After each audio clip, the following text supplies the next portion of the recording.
안녕하세요. 유방암을 이겨낸 40대 여자입니다. 어떤 사람들은 남의 불행을 보고 나는 절대로 저렇게 되지 않을 거야 라고 단언을 합니다. 그러니 타인의 고통에 공감할 줄 모르고 종종 생각도 없이 그걸 조롱거리로 만들기도 하죠.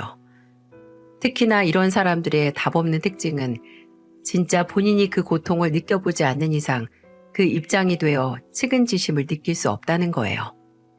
심지어 이들 중 일부분은 그 입장이 돼도 살면서 타인에 대한 공감이나 이해를 하지 못한다는 거죠. 그럼 예전에는 타인의 고통에 무감해서 남에게 상처를 줬지만 그 고통을 겪은 후에 타인을 이해하게 된 사람이 용서를 구한다면 해줘야 할까요? 물론 그건 용서하는 사람 나름이겠지만 중요한 건 용서를 구하는 사람이 용서와 도움이 필요해서 찰나의 용서를 구하는 건지 아니면 정말 과거의 과오를 후회하며 기한 없는 용서를 비는 건지 구분해야 한다는 거죠. 20대 시절의 친구들은 제가 남편과 막 연애를 시작했을 때 모두 입을 모아 이렇게 말했어요. 독수 공방할 것 같았던 애가 연애한다길래 좋아했는데 취업도 안 한 사람을 만난다고? 남자는 취업 준비하면 돈도 없을 텐데 만나서 쓰는 건 너뿐일 거라는 거 알지? 취업했으면 편하게 비슷한 사람 만나지 못하러 어려운 길을 가냐고. 돈은 돈대로 쓰는 게 맞는데 나중에 취업 안 되면 그때는 온갖 히스테리 받아줘야 할걸? 돈 걱정 없이 편하게 취업하라고 옆에서 도와주면 나중에 그 고마움도 몰라. 당연하게 받고 못해주면 난리치지. 맞아. 지는 백수고 여자친구는 일찍 회사 들어가서 커리어 착착 쌓고 있는데 어떤 피해의식도 생기겠지. 어떻게 보면 맞는 소리이긴 했습니다. 이렇게 시행착오를 겪다가 파국을 맞이한 사례가 주변에 많았으니까요. 하지만 저렇게 촌철살인으로 제 뼈를 아드득 발라먹던 친구들도 2년 반의 연애 끝에 저와 결혼을 한 남편을 인정할 수밖에 없었어요. 제가 직장인일 때 만나 연애를 한 남편은 그 당시 취업을 준비하던 취업준비생이었는데 친구들이 해주었던 모든 걱정을 뒤집어 엎어버리는 그런 사람이었거든요. 저와 남편은 20대 중반에 친구가 주선한 소개팅에서 만났어요. 제가 친구에게 능력이나 배경 같은 거 다 제쳐두고 착하고 센스 있는 남자를 소개시켜 달라고 하니까 남편을 소개시켜 주더군요. 결과는 대성공이었죠. 성격도 잘 맞고 다정한 남편과 저는 바로 연인이 됐습니다. 친구에게 말했듯 능력은 차치해도 된다고 해서 그 당시 남편은 저와 동갑이고 취업을 준비하고 있었지만 저는 오히려 그게 더 좋았어요. 취업을 준비한다는 건 더 성공할 잠재력을 가지고 있다는 거니까요. 저도 연애할 때 매분 매 시간 연락을 한다거나 일주일에 꼭 몇 번을 만나야 하는 게 안 맞는 타입이었거든요. 스펙 쌓느라 만날 시간이 없는 남편은 제게 오히려 걸맞는 상대였습니다. 저희의 데이트도 조금 이색적이긴 했는데요. 주로 도서관에서 토익 공부하는 남편을 따라 저도 외국어 공부를 하거나 자격증 공부를 했죠. 그리고 물론 데이트할 때 나가는 비용은 거의 80% 제가 부담을 했습니다. 저는 이미 사회인이고 남편은 준비를 하는 단계이니까 어찌 보면 제게 당연한 거였어요. 하지만 남편은 그걸 당연시 여기지 않았습니다. 그리고 그것에 대해 피해의식을 갖지도 않았고요. 남편은 늘 제가 밥을 사거나 선물을 사거나 했을 때 연인으로서 그 마음에 보답을 하겠다고 다짐하는 사람이었거든요. 그리고 저도 그런 남편을 믿었습니다. 남편이 면접 볼 때 입을 맞춤 정장도 제가 해줬는데 남편이 처음 그걸 입은 날 제게 뭘 했는 줄 아세요? 지금 생각해도 어이없고 웃긴데 절을 했습니다. 절을요. 심지어 울면서 절을 하더라고요. 이렇게 말하면서 말이죠. 혜선아, 지금까지 백수 남자친구 건사하느라 너무 수고했어. 내가 그간 혜선이 네가 나 때문에 시간 쓰고 돈 쓰고 애정 써준 거 앞으로 내가 다 보답할게. 내가 너 정말 행복하게 해줄게, 혜선아. 사랑해. 감동이라기보단 솔직히 새삼스럽고 창피했네요. 맞춤 양복집에서 일했거든요. 제가 뭐 하는 짓이냐고 바닥에서 일으키려고 해도 일어나지 않아서 그냥 헛웃음 치면서 그래라 라고 대답만 했어요. 남편은 제가 사준 정장을 입고 당당히 대기업 입사에 성공을 했어요. 제가 낸 성과는 아니었지만 기분은 좋았습니다. 지금까지 시간을 치아받는 느낌? 대기업이라서가 아니라 그냥 남편이 취업에 성공했다는 것 자체만으로도 기분이 좋았어요. 그리고 예정됐던 대로 남편과 저는 결혼을 약속했습니다. 막 회사에 입사했으니 현실적으로 결혼은 어렵고 1년 정도 지난 후에 준비를 하기로 했죠. 결혼 이야기가 본격적으로 나오면서 하나 문제가 있었어요. 남편의 집에서는 남편에게 만나는 사람이 있다는 걸 모르고 있었거든요. 취업을 준비하면서 연애도 한다고 하면 눈치도 보이고 괜한 잔소리를 들어서 안 그래도 스트레스를 받는데 더 받지 않을까 굳이 말하지 않았거든요. 근데 타이밍이 뭔지 제가 남편이 입사하고 반년도 지나지 않았을 때 임신을 하고 말았어요. 남편은 아직 결혼할 날짜도 생각을 안 했는데도 일단 자식이 생긴다는 기대에 좋아라 했지만 저는 걱정이 이만저만이 아니었어요. 시댁에서는 지금 남편이 누구를 만나는지도 모르는데 임신까지 했으니 솔직히 상관은 없어도 상황에 따라 밉보일 수 있는 요소가 될 것 같다고 생각을 했어요. 또 이제 남편이 대기업에 입사를 했으니 바로 상대를 만들어주려고 시댁에서 선자리를 주선했나 봐요. 저와의 결혼과 임신 소식을 언제 말할까 하다가 선보라는 말에 남편이 기회를 잡아 말한 거죠. 솔직히 털어놓은 것까지는 좋았는데 시어머니께서 그 말이 나오자마자 집에 바로 데려오라고 하셨답니다. 대체 어떤 아가씨인지 보고 싶다고요. 저는 임신도 했겠다. 결혼 전에 먼저 빠르게 찾아뵙는 것도 괜찮았는데 남편은 날짜 잡고 만나도 늦지 않다고 괜히 제가 불편해할까봐 계속 만남을 미뤄줬고요. 근데 시어머니는 그날까지 기다릴 수 없었나 봅니다. 남편에게서 제 나이나 학벌, 가족관계와 함께 제가 다니는 회사를 먼저 듣긴 하셨거든요.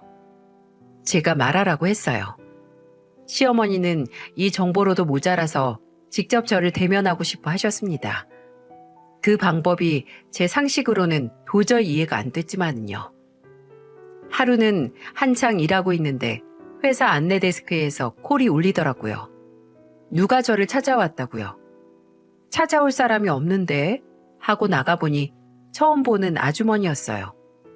어딘가 낯이 익기도 했는데 모르는 사람이었어요. 안녕하세요. 절 찾아오셨다고요? 회사가 무지하게 작네. 이 한 층만 쓰는 거 맞아요? 네?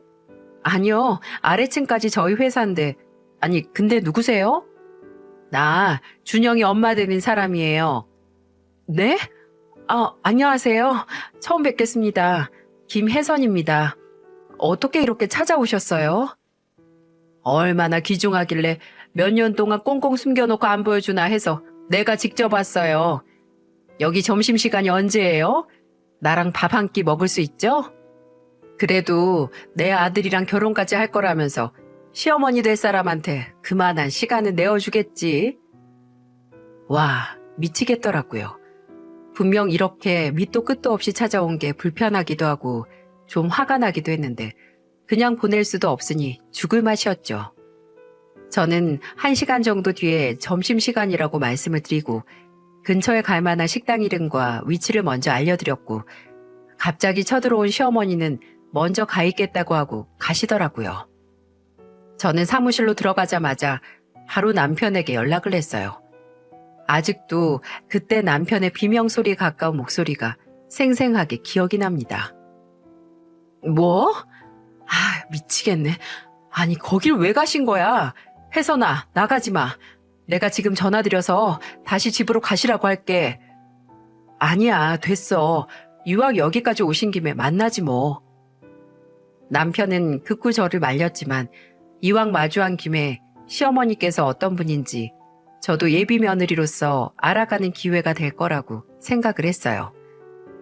그렇게 점심시간이 됐고 저는 시어머니와의 첫 만남을 갖기 위해 비장한 각오를 하고 식당으로 향했어요.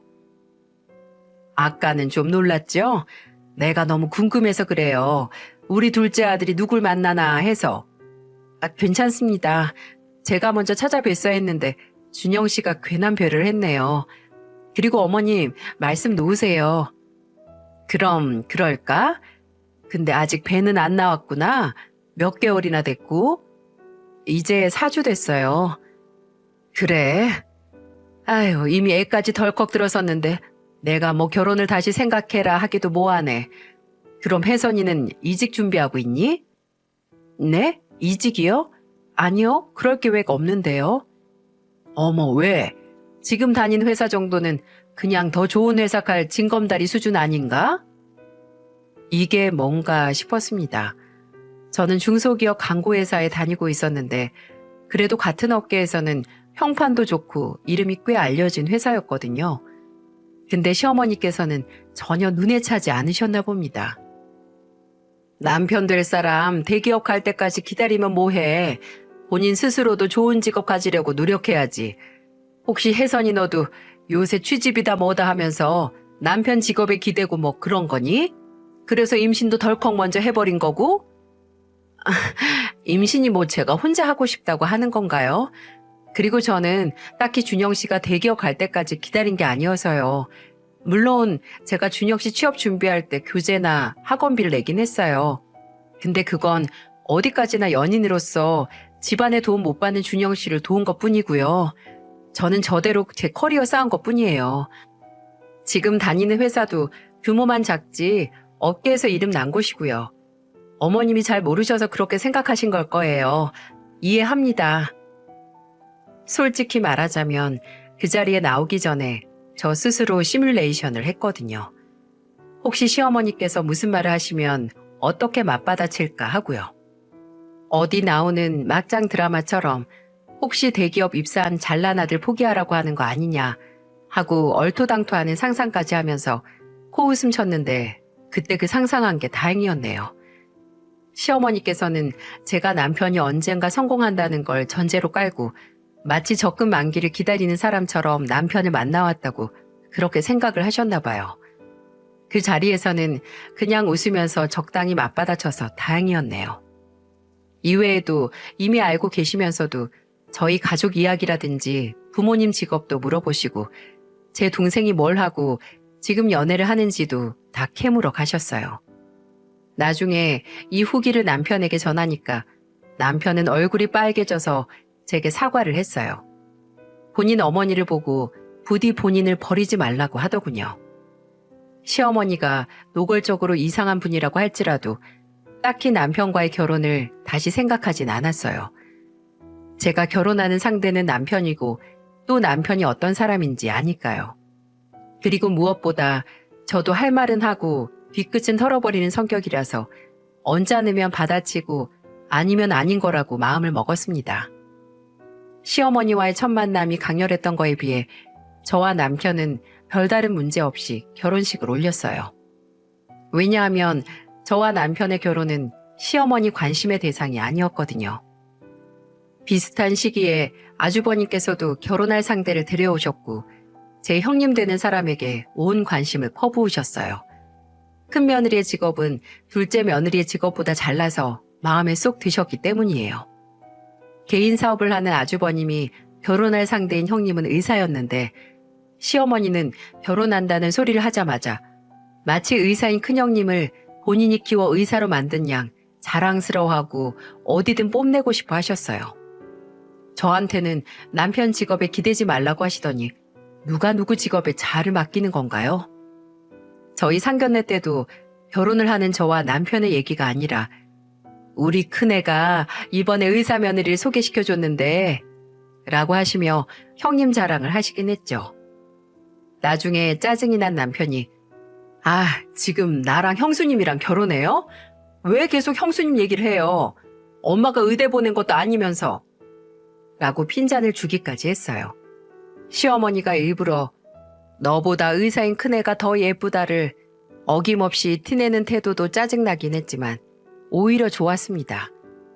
저도 이미 시어머니의 애정을 갈구하지 않고 그냥 관심의 대상에서 제외되는 게 땡큐였거든요. 예쁨 받을 마음도 이미 포기했는데 차라리 무관심이 훨씬 낫죠. 하지만 종종 예상도 못한 시어머니의 공격이 거슬리는 건 사실이었어요. 바로 형님과의 비교와 차별이었죠. 제가 일찍 치른 결혼식 이후 얼마 안 가 아이를 낳은 후에 처음으로 아이를 데리고 시댁에 간 날이었습니다.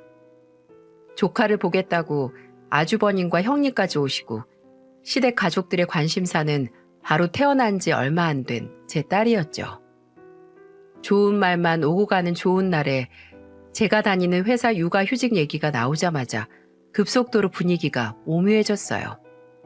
바로 시어머니가 그새를 못 참고 본인이 말하길 규모도 작고 별 볼 일 없는 회사 복지에 대해 신랄한 비난을 퍼부었거든요. 육아휴직이 반년밖에 안 돼? 아니, 그럼 애는 어떻게 하니? 지금 엄마 손길이 필요할 텐데.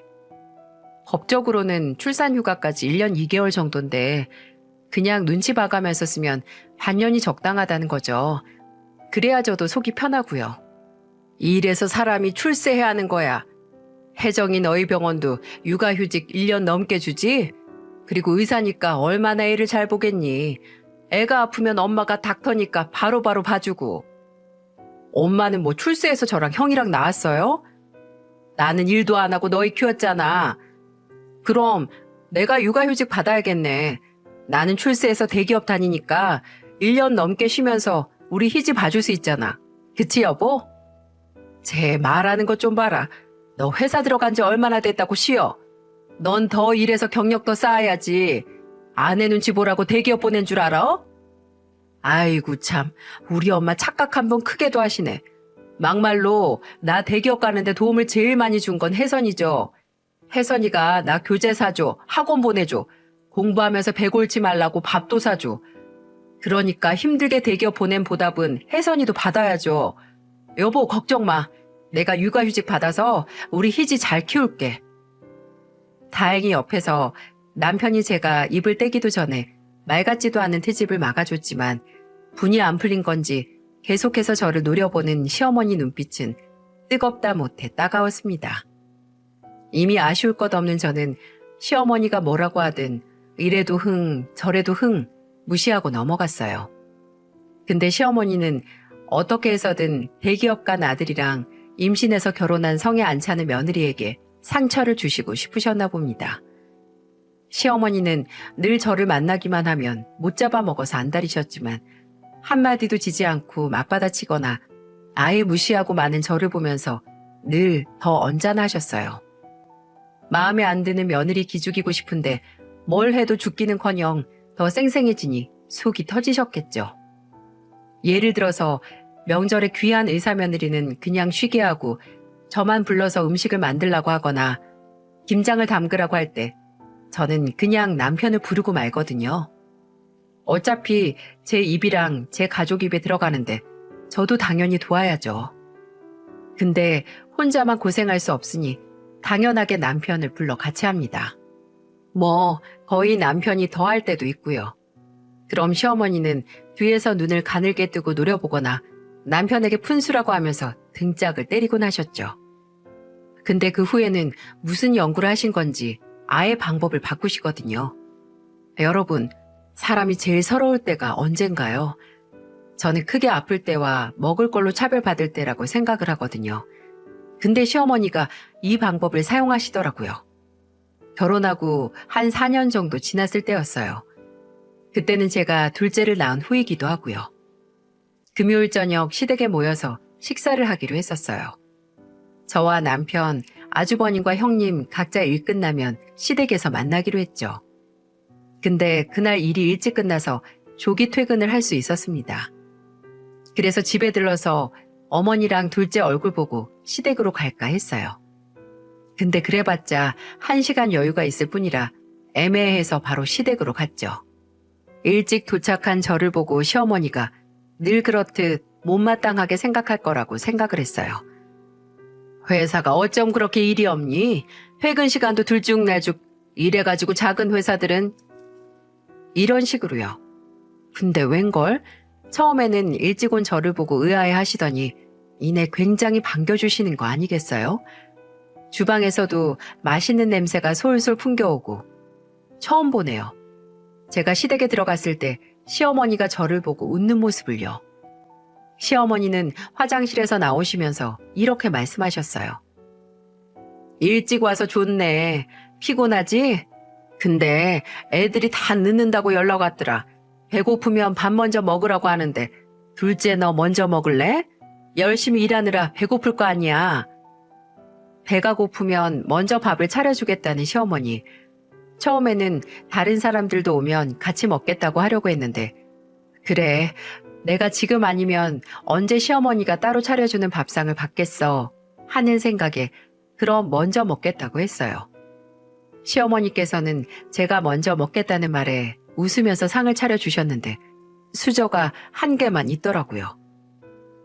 어머님은 안 드세요? 난 점심을 늦게 먹어서 네 시아버지도 어디 들렀다가 온다니까 너 혼자 편하게 먹어라.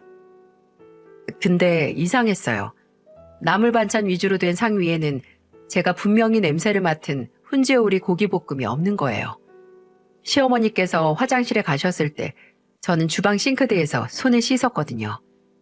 그때 현관을 들어서자마자 난 냄새의 근원지를 발견했죠. 커다란 후라이팬에 뚜껑이 덮여져 있는 걸 제가 봤어요. 거기서 냄새가 나길래 무슨 고기 볶으셨구나 했거든요.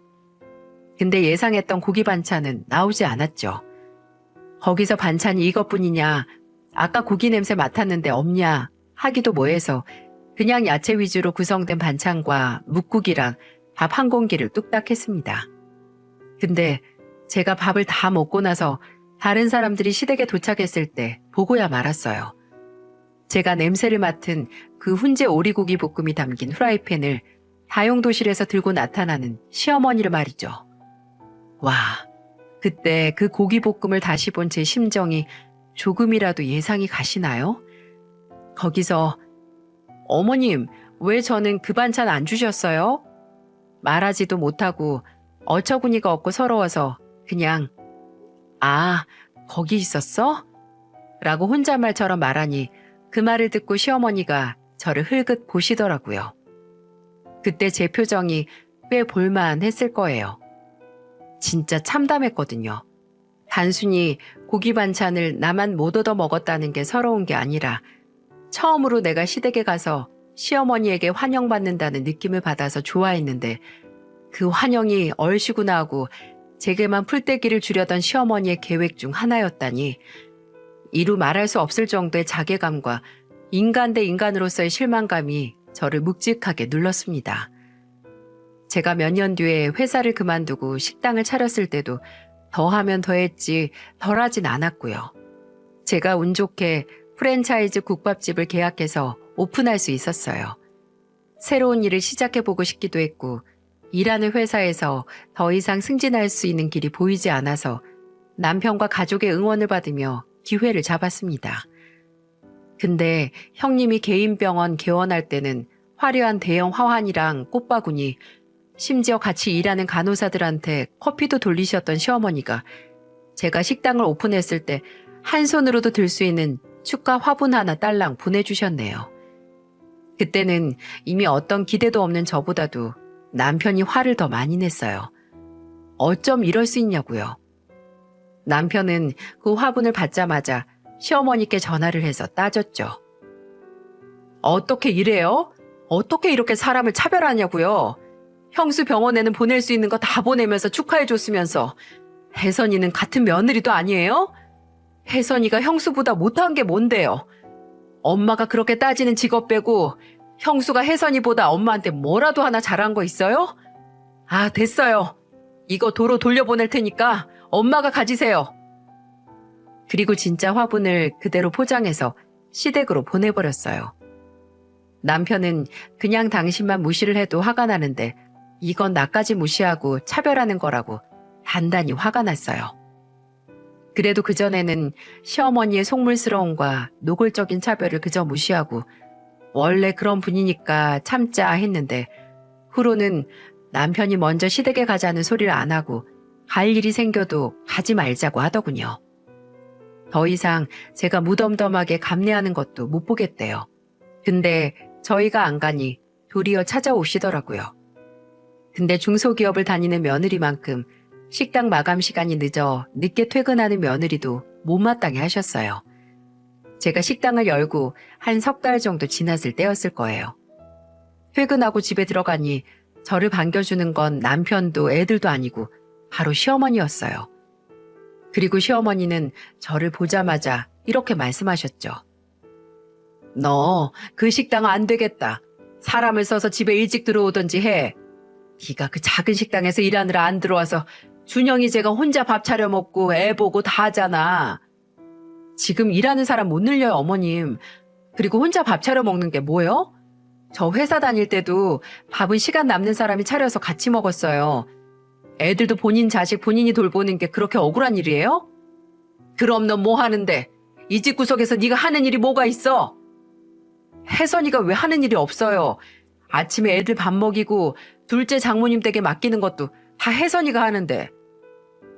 애들을 재우고 나온 건지 작은 방에서 나오는 남편이 시어머니에게 덜컥 성질을 내면서 말했어요. 엄마는 엄마 아들이 그렇게 모자라 보여요? 무슨 결혼을 밥상 받고 애 키우게 하려 하냐고요. 혼자 밥 차려 먹고 애들 보는 게 뭐요? 엄마는 그 정도도 혼자 못할 정도로 아들을 머저리로 낳으셨나? 내 애들 내가 보는데 대체 왜 그렇게 불쌍한 일이야? 더 이상 혜선이 그만 좀 못 살게 구세요. 나 정말 이러다가 엄마 안 보고 살 것 같아서 그래요. 제발요.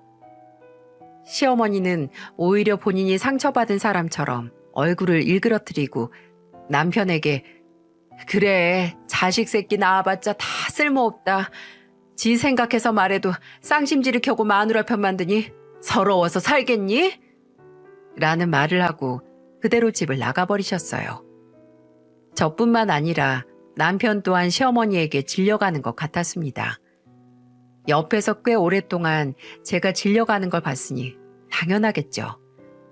그리고 그 지침은 제가 결혼한 지 8년 차에 절정을 맞이하고 말았습니다. 제가 유방암 진단을 받고 나서 말이죠. 누구나 그렇겠지만 정말 제가 암에 걸릴 줄은 꿈에도 상상하지 못했어요. 그냥 식당 열고 나서 피곤한 게 더해졌고 그래서 몸무게도 빠지는가 보다 했는데 암이라니. 다행히 매년 건강검진을 받으려고 노력하는 편이라 초기에 발견했고 몸 상태도 나쁘지 않았어요. 하지만 무서운 건 어쩔 수 없더라고요. 부모님께는 검사 결과가 나오고 일주일 뒤에 말씀을 드렸고 시댁에는 2주 뒤에 마음을 준비를 하고 말씀을 드렸어요. 형님께서 좋은 암 전문 병원에서 아는 분을 소개시켜 주셔서 수술 날짜를 잡았어요. 극초기라면 수술도 안 받을 수 있었다는데 저는 종양 크기가 부분 절제술을 받아야 한다고 하더라고요. 그리고 이후 표준 항암 치료를 하기로 했습니다. 수술을 받기 전에는 사람들이 입 아프게 말하던 주마등이 뭔지 실감할 정도로 이런저런 생각이 많았어요. 제가 이 정도로 겁이 많았나? 할 정도로 떨기도 했고요. 다행히 수술은 성공적으로 끝났고 병원에 입원하면서 방사선 치료로 잔존암을 제거했어요. 식당은 본사에 미리 말을 하고 그동안 어머니께서 아시는 이모님께 맡겨뒀기에 걱정은 없었어요. 방사선 치료 후에 퇴원을 했고 어느 정도 몸도 회복이 돼서 일상으로 돌아왔어요. 그래도 식당에서 몇 시간도 일을 못하고 항암 치료를 받아야 했지만 수술 때 눕고 나서 무사히 깨어났다는 것만으로도 감사했어요. 그리고 기대도 하지 않았지만 역시 시어머니는 병원에 병문안도 안부 연락도 하지 않았습니다. 먼저 수술 잘했다 말해도 되지만 남편이 오히려 말렸어요. 먼저 하지도 않는데 아픈 사람이 왜 먼저 하냐고요. 단단히 틀어졌더라고요. 그리고 제가 몸 회복이 됐을 때 시댁에 수술 잘 받았다는 인사를 할 겸 식사를 하러 갔습니다. 시아버지께서도 수술 잘 받았냐, 몸은 어떠냐, 이렇게 움직여도 되냐 물어보시고 아주버님이나 형님도 고생했다고 이제 회복 잘하는 일만 남았다고 말씀해 주셨어요. 시어머니만 그 옆에서 아유, 뭐 대단한 거 했다고 상 차리고 밥이나 먹자 라고 하시더군요. 그때 제 휴대폰이 울렸어요. 식당에서 온 전화였습니다. 그리고 제가 잠시 자리를 피해서 전화를 받고 들어왔고 아무 생각 없이 거실 소파에 앉았거든요. 근데 거실 중앙에 핀 큰 탁자에 반찬을 옮기던 시어머니가 저를 보고 이러시는 겁니다. 아프다고 이제 당당하게 쉬니? 수술도 끝났으면 좀 움직여라. 아팠다고 유세 부리다가 살붙지 말고. 어쩜 눈앞의 사람이 암 수술을 마치고 왔는데 태도 하나 안 바뀌시는지 신기하고 존경스럽기까지 했네요. 참나. 그러려니 하고 저도 주방에 있는 반찬을 옮기고 국을 떠서 상에 놨어요. 밥도 제가 뜨려고 하는데 시어머니가 밥은 자기가 뜰 거라고 저를 말리셔서 말았죠. 그리고 다 같이 앉아서 식사를 시작했어요. 메인 메뉴는 닭 한 마리를 통째로 넣은 닭 백숙이었는데 시아버지가 닭 백숙을 보고 웃으면서 말씀하셨어요. 둘째 며느리 수술하고 왔다고 백숙하셨나? 부족한 솜씨로 노력하셨어, 이 여사. 당신은 무슨 말을 그렇게 해요? 그리고 둘째가 아니라 혜정이도 요즘 병원 일 때문에 힘들어 보여서 했어요. 혜정아, 많이 먹어라. 네, 어머님 잘 먹겠습니다. 혜정이가 좋은 병원 소개시켜줘서 둘째도 수술 잘 받은 거 아니야. 혜정아 잘했다. 누가 보면 형수님이 우리 혜선이 수술시켜준 줄 알겠어요. 진짜 사고회로가 이상하다니까. 역시나 그 닭백숙에서 제일 맛있는 닭다리 한쪽은 형님 것, 그리고 나머지 한쪽은 장남인 아주버님 것이었습니다. 아니나 다를까 하는 질린 눈으로 남편과 눈빛을 교환했고 그냥 밥이나 빨리 먹고 가자 하는 마음으로 숟가락을 들어 밥을 펐습니다. 아니, 푸려고 했죠. 밥이 정말 딱딱하더군요. 딱딱한 것뿐 아니라 가만 보니 살짝 누렇고 차갑게 식은 게 최소 전날 저녁이나 그날 아침 먹고 남은 밥이라는 걸 알 수 있었어요. 저는 고개를 들어 다른 사람들의 밥까지 확인을 했고 차갑게 식은 밥을 받은 건 저뿐이라는 걸 알았어요. 수술을 하고 처음 보는 제게 유세 부리지 말라고 하는 것도 수술을 받은 제가 아니라 형님에게 잘했다고 하는 것도 무시할 수 있었네요. 하지만 형님 앞에는 당연히 있는 닭백숙과 동시에 제 앞에 당연히 있는 차갑게 식은 밥을 보고 더 이상 담담하게 있을 수 없었어요. 저는 숟가락을 탁 하고 놓고 밥만큼 차갑게 식은 목소리로 말했죠. 어머님, 정말 너무하시네요. 예전부터 저 차별하고 싶을 때마다 먹을 거 이용하는 건 알고 있었는데 암 수술하고 돌아온 사람한테도 이러고 싶으세요? 뭐? 너 지금 나한테 뭐라고 하는 거니? 당신 밥 상태가 왜 이래? 엄마, 왜 혜선이 밥만 이래요? 이거 대체 언제 한 밥이야? 이제 반찬으로 안 하고 제가 여기서 찬밥 신세라는 거 알려주려고 이러시는 거예요? 제가 마음에 안 들면 차라리 말로 하세요. 사람이 치사하게 먹을 걸로 이러지 마시고요. 얘가 뭐라는 거야? 그래, 내가 오늘 아침밥이 좀 남아서 아까 밥 새로 할 때 빼둔 게 있었어. 그거 안 빼고 잘못 준 걸로 되게 닥달하네. 너 아프더니 피해의식이라도 생겼니? 피해의식은 제가 아니라 어머니께 있는 거겠죠. 사람을 직업으로 차별하고 무시하는 거 다 본인 능력이 없는 사람이 자기 혐오해서 그러는 거예요. 아세요? 야, 내가 왜 능력이 없어? 아들들 다 성공하고 의사 며느리도 있는데. 그러니까 그게 어머님 능력이냐고요. 남편이나 아주버님 그리고 형님 개개인의 능력이죠. 그래요.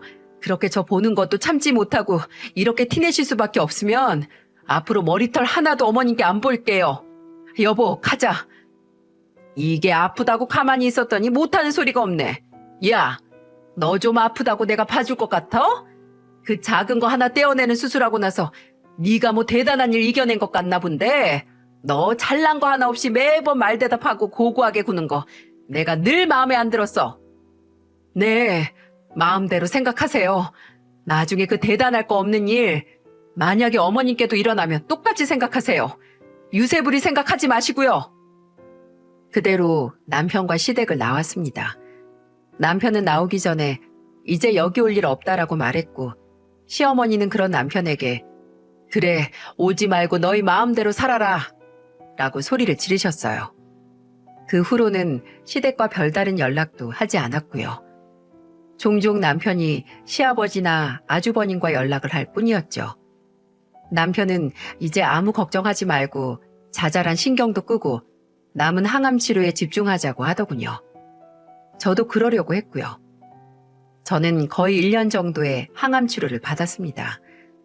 중간에 호르몬 부작용이 생겨서 생각보다 더 치료가 늘어졌네요.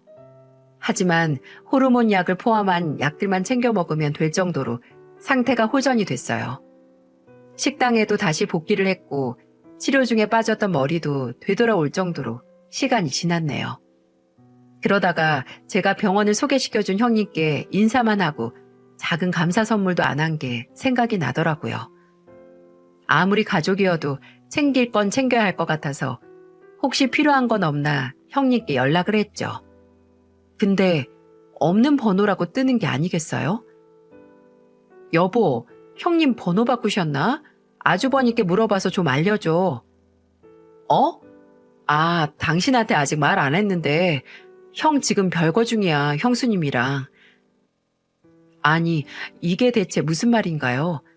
잘 살고 잘 어울리던 두 사람이 별거 중이라니. 제가 대체 무슨 일이냐고 물으니까 남편은 착잡한 표정으로 털어놨어요. 몇 달 전부터 아주버님의 사업이 어려워졌고 그것 때문에 형님네 가족이 마찰이 많았다고요. 형님은 사업을 살리기 위해 계속해서 대출을 받는 아주버님을 이해하지 못했고 아주버님은 본인을 위해 대출도 못 받아주는 형님을 이해 못했던 겁니다. 그래서 별거를 시작했다고 말이죠. 심지어 아주버님은 며칠 전 남편에게도 1억만 어떻게 만들어서 빌려줄 수 있겠냐고 물어왔다고 해요.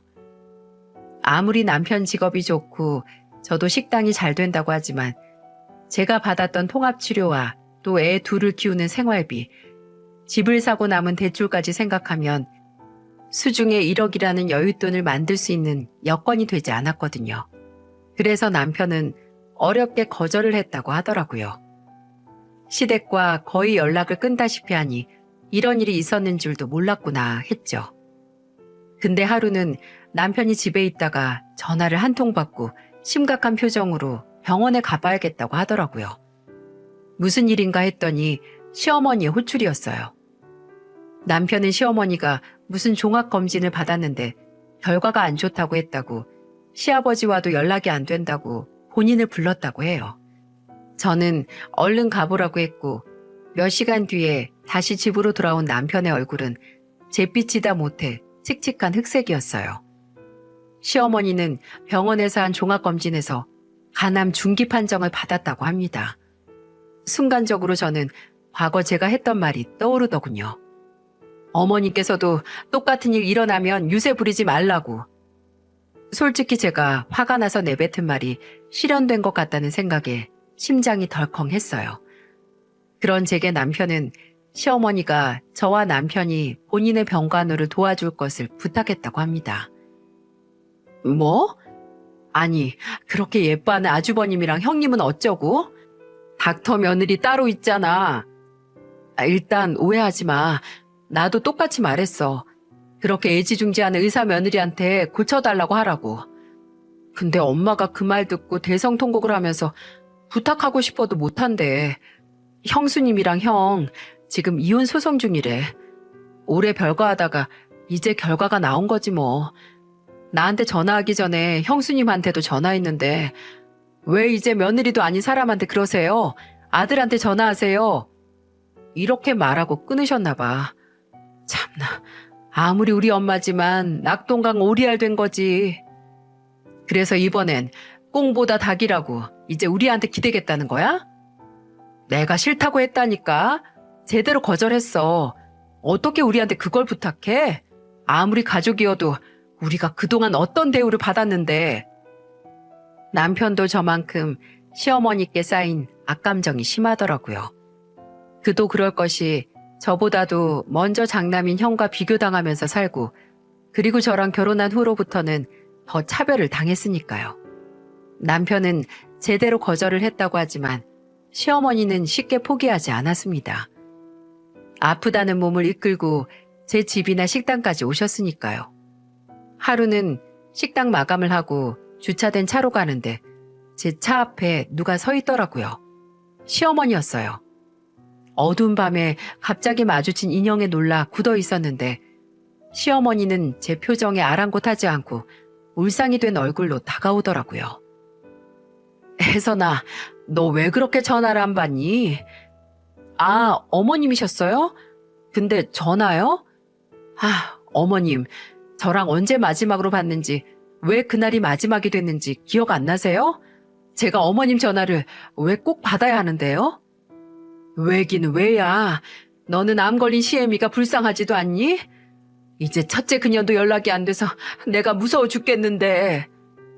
어머님, 저 수술 받았을 때는 유세 부리지 말라고 하셨잖아요. 그러니까 어머니는 유난 떨지 마세요. 병원 가세요. 병원 가서 의사가 시키는 대로 하고 치료 잘 받으세요. 과일씨하고 차별하다가 이제 아쉬워서 미운 둘째 며느리한테 와서 봐달라고 하지 마시고요. 같은 인간으로서 부끄러우니까요. 그 후로도 시어머니는 희망을 버리지 않고 저희에게 연락을 하셨어요. 오늘 무슨 검사하러 병원 가는데 무섭다. 안 가고 싶다. 누구 시간 되는 사람 없냐? 같이 가자. 의사가 이렇게 하자더라. 수술 날짜를 잡아야 하는데 언제 시간 되냐 등등. 사람이 늙거나 아프면 애가 된다는 게 맞는 말이었네요. 계속되는 시어머니의 죽는 소리에 남편이 내린 결정은 요양병원이었어요. 시아버지께서도 그 당시 일을 하셨고 또 혼자 시어머니 병수발 들 수 없다는 의견을 내셨거든요. 그렇다고 이미 질릴 대로 질리고 정 다 떨어진 시어머니를 저희가 모실 수는 없었으니까요. 시어머니는 한사코 싫다고 집에 있겠다고 했지만 요양병원에 입원해서 집중적으로 치료받아야 완치될 확률이 올라간다는 말에 못 이기는 척 하시며 항복을 하셨어요. 근데 요양병원에 들어가신 후로 저나 남편에게 연락을 하는 빈도수가 더 높아진 게 제 진을 다 뺐어요. 하루에, 아니 1시간에 거의 한 번씩 문자나 전화를 해서 본인을 안 만나러 오냐고 아주 애절하게 매달리셨어요. 그래요. 혼자 병원에 있으니 외롭고 무서우시겠죠. 근데 대체 왜 그렇게 못 잡아먹어서 안달을 내던 저에게 그렇게 매달리시냐고요. 저는 종종 친정에 갈 때마다 저희 어머니에게 이런 상황을 설명하면서 불만을 토로했어요. 근데 하루는 어머니와 맥주 한 캔씩 하면서 닭발을 먹고 있었는데 가만히 제 투덜거림을 듣다 이러시더라고요. 근데 혜선아, 아파서 외롭고 무서운 마음 누구보다 네가 더 잘 알잖아. 그건 그렇지만 어머님이 나한테 좀 못했어요? 아주 10년 동안 차별에 핍박에 아무리 내가 그 입장 잘 안다고 해도 제발 만나러 와달라는 부탁 들어줄 생각 없어요. 그렇지. 그건 네 말도 맞는데 엄마도 네가 네 시어머니 때문에 얼마나 힘들었는지 아니까 이게 꼭 맞다고 하는 말은 아니야. 뭘 선택하든 혜선이 네 마음이고. 근데 이 엄마도 늙어보니까 혼자 고립돼서 나이가 더 든다는 게 얼마나 쓸쓸하고 두려운 건지 알겠더라. 네가 분한 건 충분히 알지만 상대방한테도 사과하고 용서를 빌 기회는 주고 더 미워하든지 해. 혹시 아니? 몸 약해져서 정신 차렸을지. 제 생각과 다르긴 하지만 틀린 말도 아니었어요. 이렇게 시어머니가 요양병원에서 쓸쓸하게 시간을 보내시는 걸 방관하는 것보다 시간이 얼마 남지 않았을 때 관계를 회복할 기회로 사용하는 것도 좋겠다고 말이죠. 매일같이 뭐 하냐, 밥 먹었냐, 오늘은 병원에서 뭐 먹었고 새로 한 검사 결과는 이거다 라고 오는 시어머니의 문자를 보다가 마지막이 될 거라는 각오를 하고 시어머니가 요양병원에 입원을 하고 석 달 정도 지났을 무렵 방문을 했어요. 시어머니가 좋아하시는 전복 내장을 넣은 죽을 싸들고 갔죠. 저는 아직까지 잊지 못합니다. 제가 방문을 예약한 날 병실에 들어섰을 때 저를 발견한 시어머니 눈을 말이죠. 이런 비교는 못하지만 버려졌던 유기견이 새로 주인을 만났을 때 짓는 그런 눈빛이었어요. 희망과 슬픔과 고마움과 원망이 한데 어우러져서는 쉽게 입을 떼지 못하겠더라고요. 그리고 입을 떼기도 전에 시어머니께서 엉엉 울기 시작하셨어요. 마치 어린 아이처럼요. 저는 쉴 틈 없이 쏟아지는 눈물을 차분히 보면서 기다렸어요.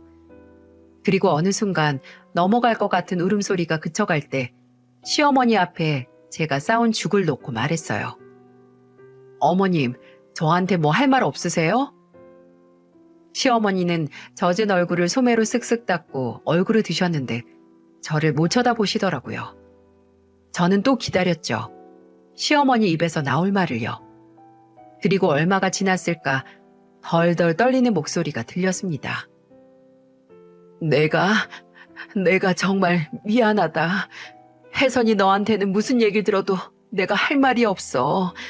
근데 내가 진짜 너무 무서워서 수치스러움도 모르고 계속 너나 준영이한테 연락을 하게 된다. 네 시애비도 형준이나 혜정이도 아무도 옆에 안 남아서.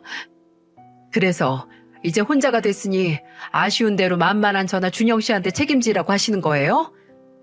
아니야. 절대 아니야. 네가 나 미워하는 것도 준영이랑 나 보기 싫어하는 것도 다 알아.